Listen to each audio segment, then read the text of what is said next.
Chest pain అంటే ఎద నొప్పి, గుండె నొప్పి, చెమటలు కుట్టడం, తేన్పులు రావడం, ప్రతిసారి హార్ట్ స్ట్రోక్ అని మనం చెప్పలేదు.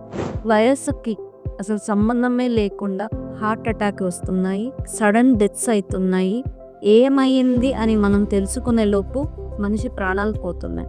చెస్ట్ పెయిన్ వచ్చేసి బాగా అప్పుతున్నట్టు ఉన్నా, పుచ్చుకుంటున్నట్టు నొప్పి వచ్చినా, చేతికంతా కూడా నొప్పి రావడం, చేతిలో స్పర్శ తగ్గినట్టు అనిపించడం, ఇవన్నీ హార్ట్ అటాక్ తో పాటు కొన్నిసార్లు గ్యాస్ట్రైటిస్ కూడా సంబంధించిన సమస్యలు అయ్యవచ్చు.